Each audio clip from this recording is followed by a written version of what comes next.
from the Shambhala, The Sacred Path of the Warrior. And we're on chapter 2, which is called Discovering Basic Goodness. So, chapter 2, Discovering Basic Goodness. By simply being on the spot, your life can become workable and even wonderful. You realize that you're capable of sitting like a king or a queen on a throne. The regalness of the situation shows you the dignity that comes from being still and simple. A great deal of chaos in the world occurs because people don't appreciate themselves. Having never developed sympathy or gentleness towards themselves, they cannot experience harmony or peace within themselves, and therefore what they project to others is also inharmonious and confused. Instead of appreciating our lives, we often take our existence for granted, or we find it depressing and burdensome.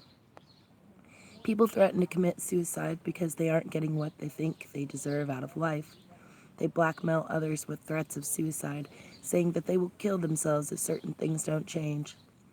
Certainly, we should take our lives seriously, but that doesn't mean driving ourselves to the brink of disaster by complaining about our problems or holding a grudge against the world. We have to accept personal responsibility for uplifting our lives. When you don't punish or condemn yourself, when you relax more and appreciate your body and mind, you begin to contact the fundamental notion of basic goodness in yourself. So it is extremely important to be willing to open yourself to yourself.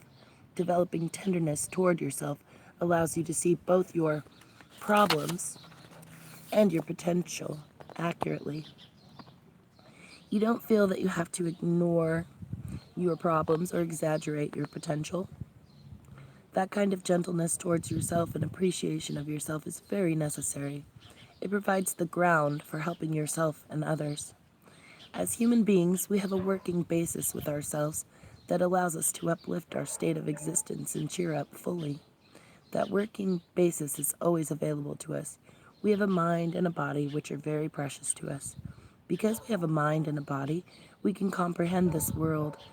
Existence is wonderful and precious. We don't know how long we will live, so while we have our life, why not make use of it? Before we can make use of it, why don't we appreciate it? How do we discover this kind of appreciation? Wishful thinking or simply talking about it does not help. In the Shambhala tradition, the discipline for developing both gentleness towards ourselves and appreciation of our world is the sitting practice of meditation. The practice of meditation was taught by the Lord Buddha over 2,500 years ago, and it has been part of the Shambhala tradition since that time. It is based on an oral tradition. From the time of the Buddha, this practice has been transmitted from one human being to another. In this way, it has remained a living tradition, so that although it is an ancient practice, it is still up to date. In this chapter, we are going to discuss the techniques of meditation in some detail, but it is important to remember that if you want to fully understand this practice, you need direct, personal instruction. By meditation, here we mean something very basic and simple that is not tied to any one culture. We are talking about a very basic act, sitting on the ground, assuming a good posture, and developing a sense of our spot, our place on this earth. This is the means of rediscovering ourselves and our basic goodness, the means to tune ourselves into a genuine reality without any expectations or preconceptions. The the word meditation is sometimes used to mean contemplating a particular theme or object. Meditating on such and such a thing, by meditating on a question or a problem, we can find the solution to it. Sometimes meditation also is connected with achieving a higher state of mind, by entering into a trance or absorption state of some kind. But here we are talking about a completely different concept of meditation. Unconditional meditation, without any object or idea in mind. In the Shambhala tradition, meditation is simply training our state of being so that our mind and our body can be synchronized. Through the practice of meditation, we can learn to be without deception, to be fully genuine and alive. Our life is an endless journey. It is like a broad highway that extends infinitely into the distance.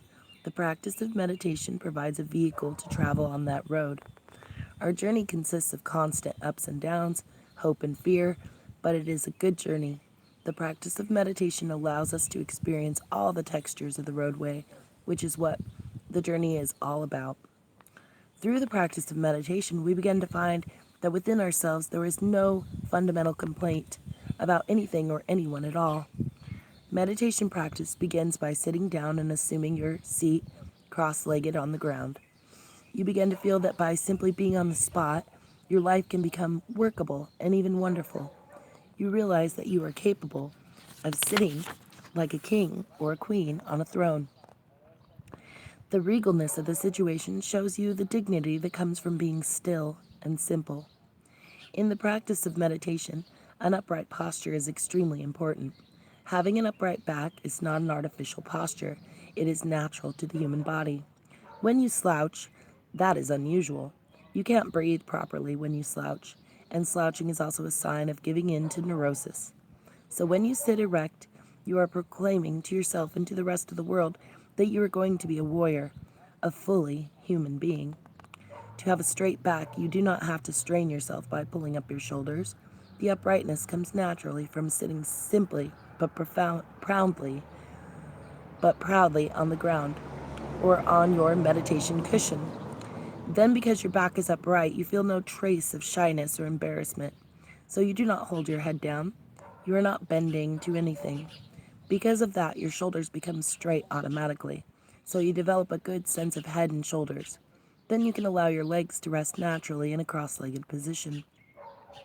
Your knees do not have to touch the ground.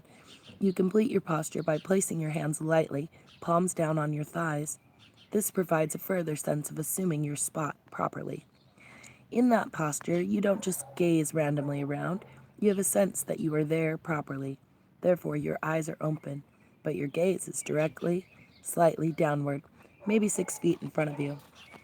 In that way, your vision does not wander here and there, but you have a further sense of deliberateness and definiteness. You can see this royal pose in some Egyptian and South American sculptures, as well as Oriental statues. It is a universal posture, not limited to one culture or time. In your daily life, you should also be aware of your posture, your head and your shoulders, how you walk, and how you look at people. Even when you are not meditating, you can maintain a dignified state of existence.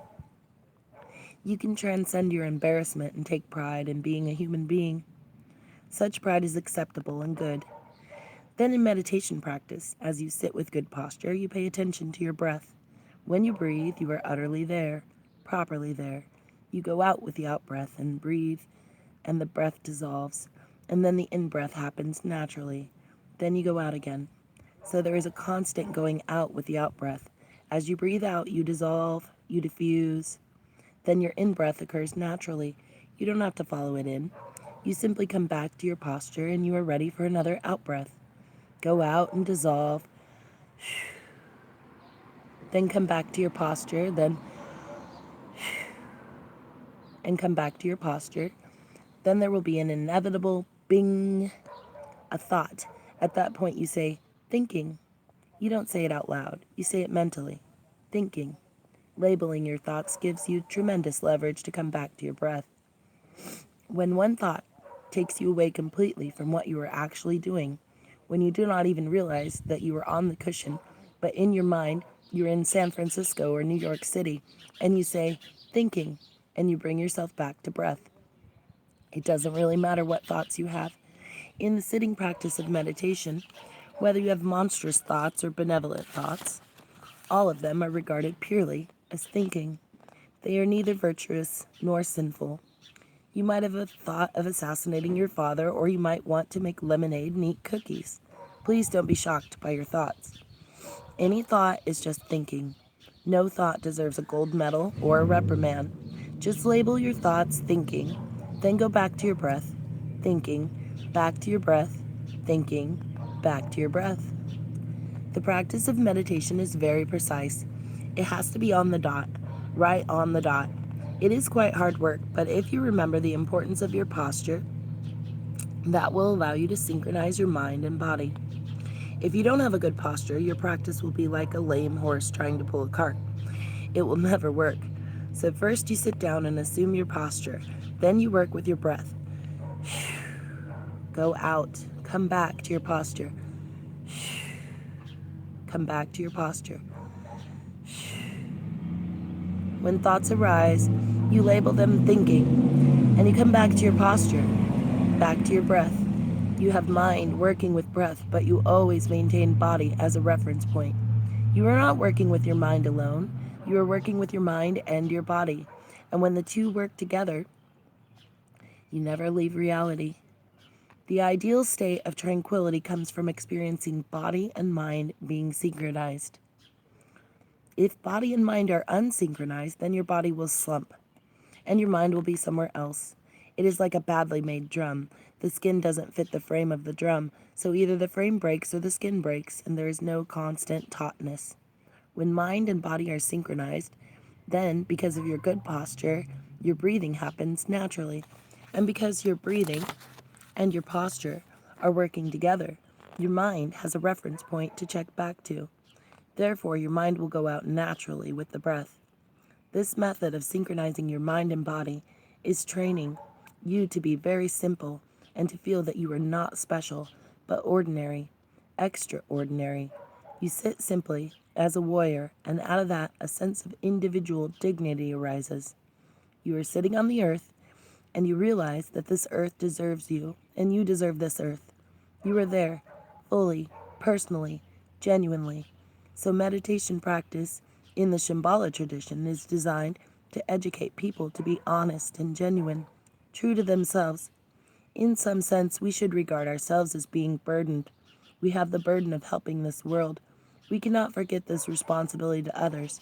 But if we take our burden as a delight, we can actually liberate this world. The way to begin is within ourselves.